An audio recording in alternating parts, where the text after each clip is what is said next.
does Manny Pacquiao go now? First of all, I want to fight Barrera. I know I can beat him knockout. I know what that means.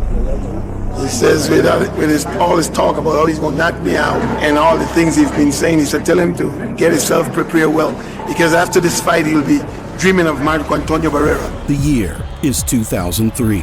Manny Pacquiao is on the cusp of becoming a star in the USA. I had never seen him, and frankly had never heard of him, but I've seen and heard of him now. But before he finally makes the permanent move to a broader mainstream audience, he needs to prove himself against the two-division champion baby-faced assassin known as Marco Antonio Barrera. You wanted to see executions. You didn't think anybody was going to beat him.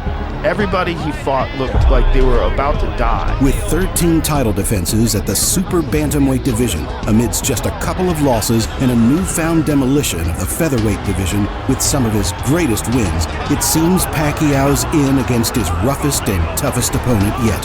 Welcome back to Boxing After Dark.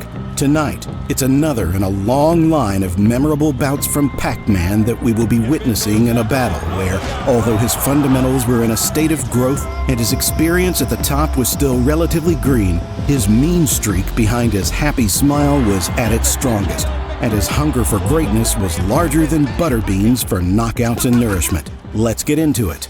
Manny Pacquiao's record, when viewed in an era where losing your O means you have to go and your promoter washes their hands with you, seems average at 38 wins with 2 losses and a draw. You come to a fight with Frazier and he loses and you leave with Foreman or something like that? Yes, that's true. That's business. But while one loss was against a man who was 15-8 and another against the sadly forgotten but underrated champion McGowan Singarat, these losses are quickly disputed when having their tale told. The first loss was at the age of 17, when the young man shouldn't have been in the ring to begin with. They told me the required age is 18, but I was only 16. So I lied and told them I was 18 years old. At that time, I weighed 98 pounds, which was 10 pounds under the minimum weight. So in order to make weight, I put heavy objects in my pockets to make me heavier. And the next was when stepping up to retain his title of champion and realizing levels of boxing that a young man of 20 can't possibly understand. Pacquiao's career was incredible for his age.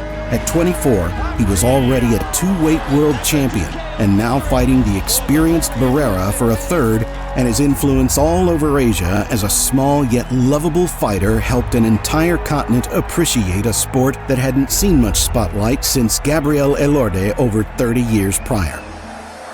Zero crime in the entire country. The rebels, the secessionists, ceasefire. Everybody's in a ceasefire. That's how it is when money fights. Marco Antonio Barrera was much like Manny in many ways. A kid who grew up living and breathing boxing, turning professional at 15, and showing potential from the moment he first laced up the gloves. Many people regard Barrera as the equivalent at the same stage of their careers as Julio Cesar Chavez.